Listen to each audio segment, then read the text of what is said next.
요한은 하나님께로부터 계속 듣고 또 보고 있습니다. 이번에는 성전에서 큰 음성이 나는데 그 음성은 7 천사에게 말하는 소리였습니다. 가라, 너희는 가서 하나님의 진노의 7 대접을 땅에 쏟으라. 말씀하시니 하나님의 진노가 땅에 쏟아집니다. 이날이 바로 하나님께서 아시는 한 날, 크고 영화로운 날, 그리고 캄캄한 날인 것입니다. 명령을 따라 첫째 천사가 그 대접을 땅, 즉 사람들이 살고 있는 육지에 쏟아버립니다. 그때 짐승의 표를 받은 사람들과 그 우상에게 경배하는 자들에게 추악하고 독한 종기가 납니다. 짐승의 표를 받고 짐승을 따르는 자들은 대접장이 부어질 때 극심한 고통 가운데 처하게 될 것입니다. 둘째 천사가 대접을 바다에 쏟으니 바다가 죽은 사람의 피같이 되고 바다 가운데 있는 모든 생물들이 죽게 됩니다. 바다에 재앙이 일어나는데 그 재앙으로 인하여 바다에 사는 모든 피조물들이 다 죽게 됩니다.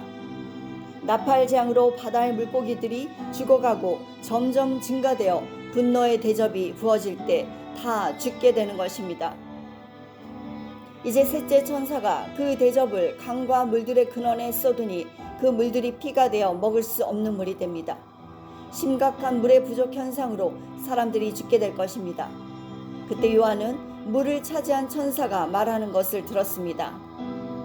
거룩하신 하나님, 전능하신 하나님이시여, 이렇게 심판하시니 주의 의로우신 심판에 감사를 드립니다. 이는 그들이 성도들과 선지자들을 죽여 피를 흘리게 하였으므로 주께서 그들에게 피를 마시게 하는 것이 합당하나이다. 그때 요한이 제단에서 응답하는 소리를 들었습니다. 계시록 6장을 보면 순교자들이 제단에 서서 하나님께 신원하고 있는 것을 요한이 들은 바가 있습니다. 그들은 자기들의 피를 갚아달라고 외치며 기다리고 있습니다. 이제 하나님께서 원수에게 보복하는 시간이 이르렀습니다. 보응의 때를 기다리는 의인들은 기뻐하며 말합니다. 주 하나님 곧 전능하신 이시여, 하나님의 심판은 참되고 의로우시니이다. 넷째 천사가 그 대접을 해에 쏟으니 해가 권세를 받고 불과 같이 뜨거운 열기로 사람들을 태웁니다.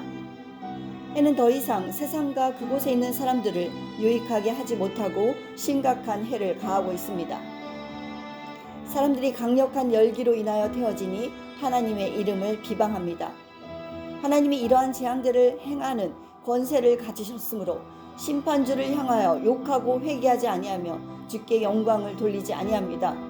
그 이유는 그들은 이미 짐승에게 속한 자들이므로 심판 앞에서 두려움으로 하나님을 경외하고 영광을 돌리는 자들이 아니기 때문입니다. 다섯째 천사가 진노의 대접을 그 짐승의 왕자에 쏟았습니다. 그러자 짐승의 나라가 갑자기 어두워졌습니다. 그때 사람들이 극도의 고통으로 자기의 혀를 깨물고 고통과 종기로 인하여 하늘의 하나님을 비방하지만 자기들이 행한 죄를 회개하기를 거절합니다. 다시 말하면 이제 더 이상 그들은 회개할 수 없는 자들이 되었고 그들 안에는 하나님의 영이 없습니다. 그들은 짐승의 표를 받았기 때문입니다. 이어서 여섯째 천사가 그 대접을 큰 강 유브라데에 쏟으니 강이 말라 바다까지 드러나 육지같이 되었습니다. 즉 전쟁을 하기 위하여 동방에서 오는 왕들의 길이 준비된 것이므로 많은 나라가 연합하여 마지막 전쟁을 하기 위하여 유브라데 강을 육지와 같이 건너올 것입니다. 그리고 나서 요한이 개구리들 같이 보이는 더러운 새 영이 용과 짐승과 거짓 선지자 입에서 나오는 것을 보았습니다. 그들의 입에서 더러운 말들이 나옵니다. 하나님께서도 말씀을 통하여 역사하듯이 사탄도 호리는 말로 미혹합니다. 그들은 이적을 행하는 귀신의 영들입니다. 예수님께서는 표적을 구하지 말라고 경고하셨습니다. 예수님께서 말씀하신 예언과 경고는 마지막 때를 향하여 하신 것임을 알아야 할 것입니다.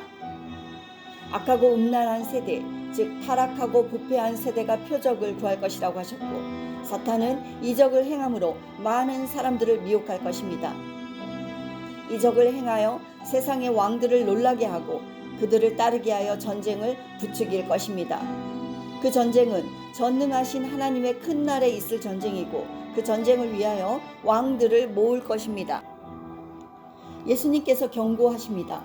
보라, 내가 도둑같이 오리니 누구든지 깨어 자기 옷을 지켜 벌거벗고 다니지 아니하며 자기의 부끄러움을 보이지 아니하는 자는 복이 있도다. 예수님께서는 알지 못하는 때에 아직 오시리라 생각하지 아니한 때에 오실 것입니다. 그러니 자기의 두루마기를 희게하여 벌거벗은 수치를 보이지 않도록 하라. 자기의 예복을 준비하여 죄사함의 은총을 받는 자는 복이 있도다 라고 말씀하고 있습니다. 이 말씀을 잊으면 안 될 것입니다. 주님이 오시기 전에 우리가 해야 할 일은 어린 양의 혼인잔치에 들어갈 자기의 예복을 준비함으로 죄 재림을 준비하여야 할 것입니다. 14절에서 말하고 있는 귀신의 영들, 새 영이 동방으로부터 전쟁을 하기 위하여 오는 왕들을 아마겟돈이라 하는 곳으로 모이게 합니다. 아마겟돈은 성서에 나오는 무깃도 산을 의미하고 아마겟돈은 히브리어로 산을 뜻하는 하루와 무깃도라는 메깃돈의 합성어입니다.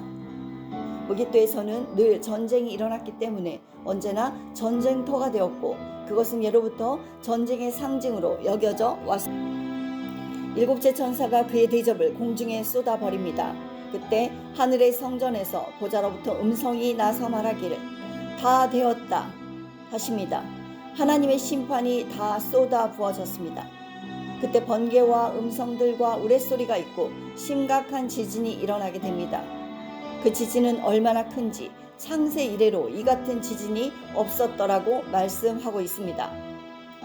번개와 우레와 음성과 지진과 우박, 이 모든 것들은 하나님의 심판의 도구입니다. 큰 성이 세 갈래로 갈라지는데 완전히 파괴될 것입니다. 그때 모든 나라의 성들도 무너지니 큰 성 바벨론이 무너지는 것은 그의 죄가 하나님 앞에 기억되신 바 되었기 때문입니다. 큰 성 바벨론은 하나님의 맹렬한 진노의 포도주 잔을 받게 되어 그의 분노에 휩싸이게 될 것입니다. 모든 섬들이 떠나가고 산들도 더 이상 있지 않을 것입니다. 천지는 사라지게 되고 그 후에 새 하늘과 새 땅이 있게 될 것입니다. 또 하늘로부터 거대한 우박이 떨어지는데 그 무게가 1달란트나 됩니다. 1달란트의 무게는 40에서 60kg 정도이니 아주 심각한 재앙이 될 것입니다. 땅에 있는 사람들이 우박의 재앙으로 인하여 하나님을 비방하는데 그 이유는 그 우박 때문에 죽게 될 것이기 때문입니다.